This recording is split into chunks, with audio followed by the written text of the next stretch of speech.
Hi everyone! So today I'm going to talk you through how to make your own homemade yogurt in your Instant Pot. Now, I've been making yogurt for over 2 years now, and while I'm not a food scientist, I've learned a lot through hands-on experience.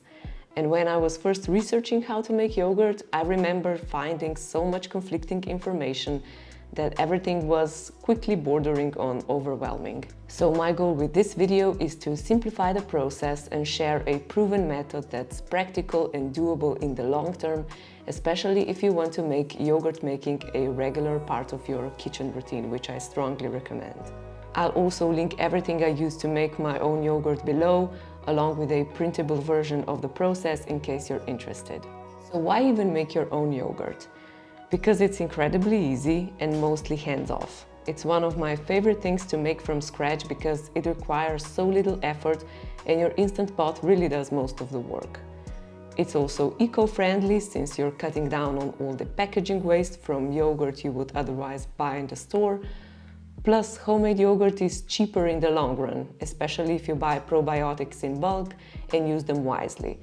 I'll share more tips about all that later. The first thing we need to talk about is milk. The quality of your yogurt depends on the milk you use, and it's usually easier to find high-quality local milk than it is to find high-quality yogurt that also tastes great and it's not super expensive. I like to buy milk from local farmers in a local store near me, so I know it's fresh and I know I'm getting something good and of quality.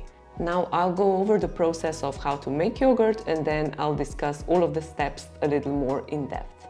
So the process of making yogurt starts with heating your milk.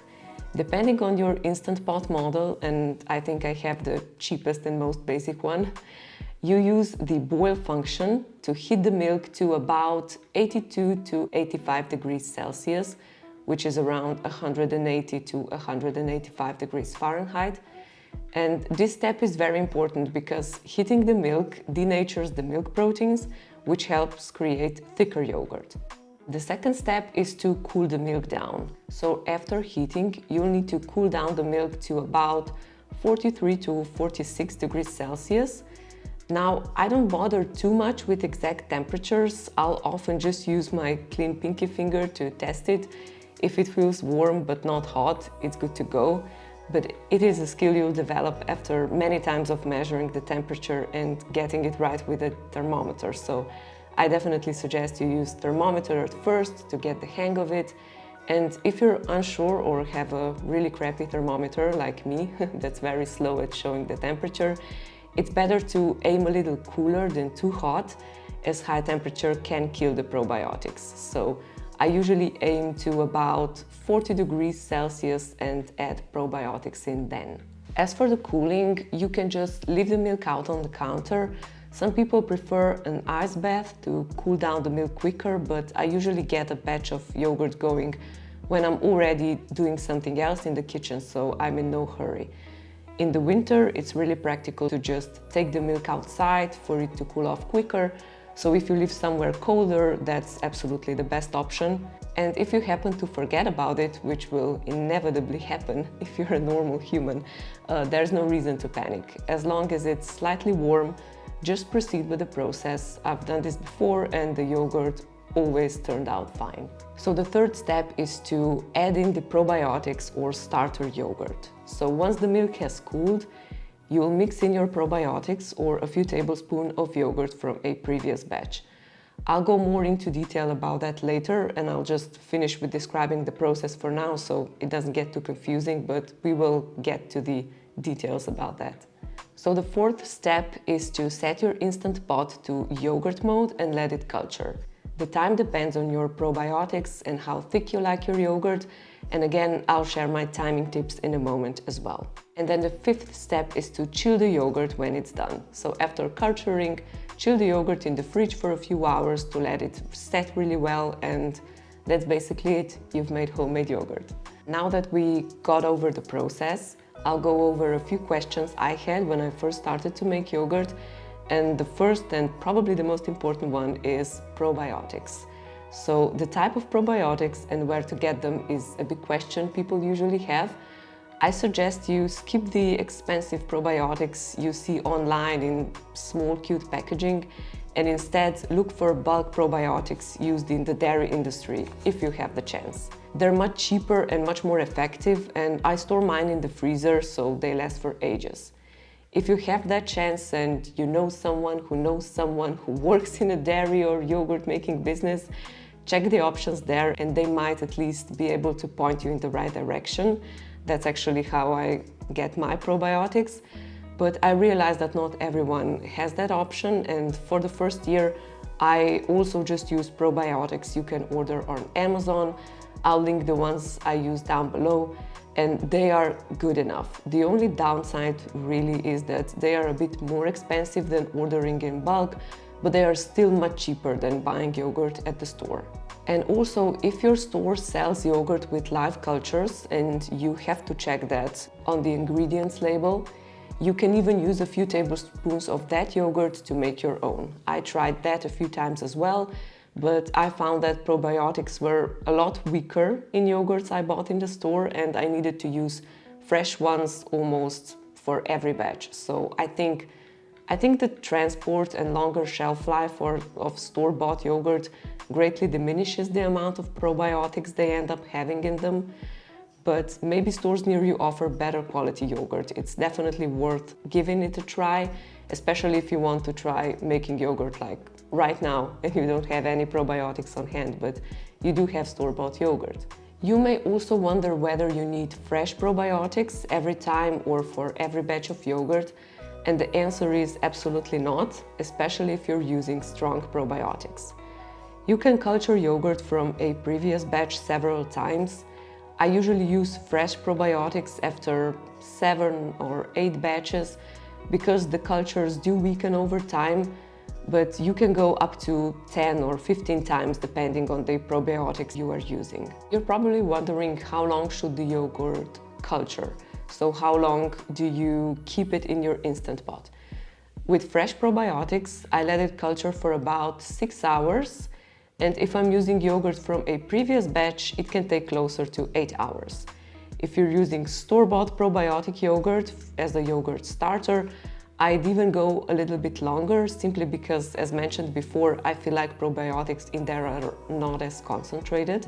And as for how much probiotics to use, that will again depend on the type you have on hand. If you buy them, it's best to follow instructions. I know I just need a tiny bit. I go by feeling now, but I'd say maybe 1/8 of a teaspoon or something like that. But if I'm making yogurt from previous batch or from store-bought yogurt, I'll add about 1 to 2 tablespoons per 1 liter or 1 quart of milk. I like to add closer to 1 tablespoon when making first several batches, and when I'm making new batches from the previous one for the 6th or 7th or 8th time, I'll add closer to 2 tablespoons. So as you can see, there's a lot of trial and error regarding the amount of probiotics you're using and the time to let the milk culture, but I promise that with practice you'll know exactly what you can get away with. It may sound complicated now, but that's only because I'm really trying to show you kind of the bigger picture and not just give you a clear set of rules, because frankly, the whole process is very flexible and dependent on many factors. I also want to finish off with a few final practical tips. And the first one is how to make thicker yogurt, because I know that's what we like in my family, and I think many other people do too. So the first option is that you can simply strain the yogurt after culturing to make kind of Greek-style yogurt. I know there's lots of strainers available on the internet. I don't strain mine, but I do remove some of the whey using a measuring cup. I don't throw the whey out though. You can drink it, and that's what I'll usually do because I actually do like the taste. But you can also use it in pancakes or waffles instead of milk, or even in sourdough bread instead of water. I've done that, and other than a slightly more closed crumb, which is more of a plus than a minus for me, I didn't notice anything different. You may also be wondering, how long does homemade yogurt last? It should last about a week in the fridge, but I honestly prefer to make fresher batches, so we go through it in 3 or 4 days. For my family, that means making a little more than 1 liter or a little more than 1 quart at a time. Once I remove some of the whey, the finished amount of yogurt just barely fits into my mason jar, which holds about 1 liter or 1 quart. It's the perfect amount for us, and I like the rhythm of making smaller, fresher batches, so I never have to wonder if the yogurt is still good or not. Now, a quick note about texture. Homemade yogurt, whether it's a little bit thicker or thinner, will likely be a little chunky or not completely smooth. So if you have someone in your family who doesn't like that, there's a very simple solution. Once you pour the yogurt into the final container you're storing it in, so in my case that's a mason jar, just mix it with an immersion blender and you'll end up with a completely smooth textured yogurt. I personally don't do this because no one in my family minds a bit of texture. Plus I find that blending makes the yogurt feel a bit thinner, which we don't prefer. But I did try it, it's okay, it works, and it's totally up to you whether you blend it in the end or not.